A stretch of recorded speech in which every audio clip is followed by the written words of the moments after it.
শুধু এতটুকু বলি,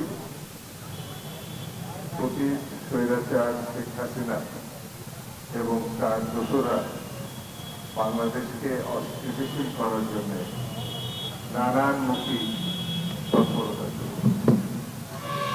তাদের প্রিয় সঙ্গী যারা গণতন্ত্রের বিপক্ষে অবস্থান নিয়েছে, স্বৈরতন্ত্রের পক্ষে অবস্থান নিয়েছে, যারা লুটপাট করেছে, খুন করেছে, গণহত্যা করেছে, তাদের পক্ষে অবস্থান নিয়েছে পার্শ্ববর্তী একটা দেশ।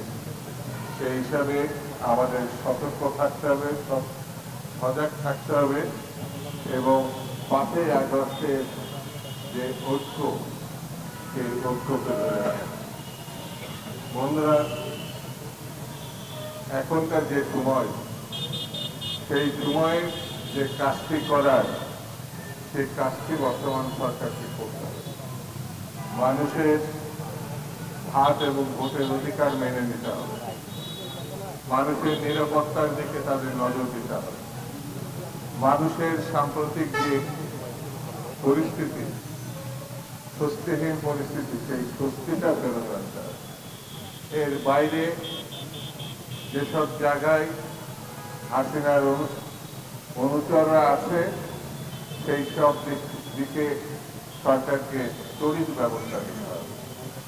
জনগণ যতই সজাগ থাকে, সরকারকে যদি ক্রিয়েটিভ করা না যায়, সক্রিয় করা না যায়, তাহলে ষড়যন্ত্রকারী শক্তি বাংলাদেশের সম্ভাবনাকে ধ্বংস করে দেবে, বাংলাদেশের আগামী দিনের স্থিতিকে ধ্বংস করে দেবে। সেই ধ্বংসের হাত থেকে বাংলাদেশকে বাঁচাতে হলে, আমি আগেও বলেছি, আবার বলি, জাতীয় ঐক্য আমাদের ধরে রাখতে হবে, এছাড়া কোনো পথ নেই। একটি কথা বলি, শেখ হাসিনা এবং তার দল, প্রতিটা আওয়ামী লীগ যদি মনে করে বাংলাদেশে মানুষ আবার তাদের গ্রহণ করবে, এটা তাদের জন্য অনেক বড় ভুল হয়ে যাবে।